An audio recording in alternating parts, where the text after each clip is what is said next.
A year ago, I was recovering from an allogeneic stem cell transplant. Uncomfortable, irritable, and nauseated.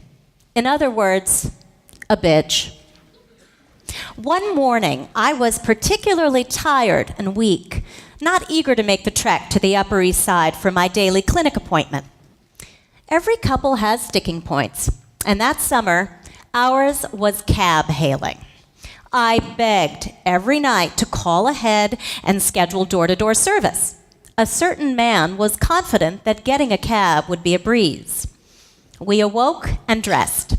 The tension seethed between us while I ate my waffle at the side of pills and a spoonful of chalky antifungal rinse. I covered my face and nose with my paper mask and snapped my fingers into plastic gloves, the picture of fashion. Shuffling on my stick-thin legs, I made my way through the streets with my husband, Craig. Finding a taxi at the hub where the Long Island Railroad, New Jersey Transit, and a slew of subway stops meet means fierce competition. Getting a taxi to stop for someone who looks like she's carrying a communicable disease makes beating the challenge nearly impossible. I was losing patience, and my energy was fading. Craig stood on the corner, arm out, as cab after cab whizzed by. We should have called ahead. We're never going to get a fucking cab here. Craig stood unwavering as I nagged. He wouldn't even acknowledge me. 15 minutes passed. No cab. We should start walking. Be patient. We have plenty of time. Things wouldn't be this difficult if somebody wasn't so stubborn. I felt a bout of rage coming on. I was hot, then cold, then woozy. I was still getting transfusions, my body wrecked by chemo. I hadn't taken a normal shit in days. I'm going to the Penn Station cab line. The station was a long avenue away, but there were guaranteed to be cabs. With them came a guaranteed line of people waiting, but I was in no mood to be reasonable. Just ridiculous, Karin. Just wait. I don't know what you're doing, but I'm going. I started on my way, thinking this was a good way to get him back. Obviously, the entire rush hour cab shortage was Craig's fault. I weaved through the throngs of people pouring out of Penn Station. I had only recently found my legs, but that morning, I got my sprint back, determined to prove a point. My sunglasses were steaming from the air coming up through my mask. I pushed on toward the crowded cab line, and then my cell phone rang. What? Where are you? I have a cab. You need to get here. I could hear the cab driver yelling in the background. Are you coming? I did what seemed sensible at the time. I hung up. Shuffling up the street, I dodged men selling framed Justin Bieber prints and bootleg movies. Soon, I started seeing stars and feared I might pass out. My cell phone rang again. What? Where the hell are you? I can't hold this cab for long. I'm coming.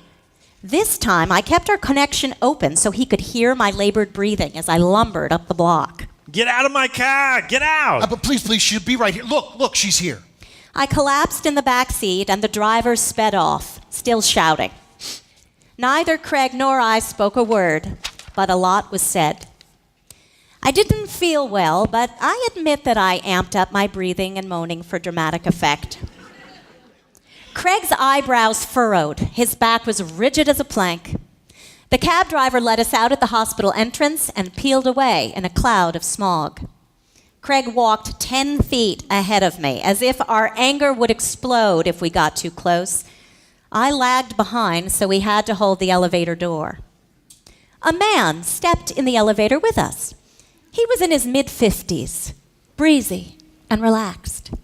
I wanted to hiss at him. He regarded me in my mask and gloves. I used to be like you. I was a transplant patient 15 years ago. La-di-fucking-da, I thought, trying not to sneer despite my mask. You want to smack her yet? What? Who is this guy? I was shocked. The elevator door opened, and we all stepped into the vestibule. A year from now, she needs to take you on a vacation for having to put up with all her crap.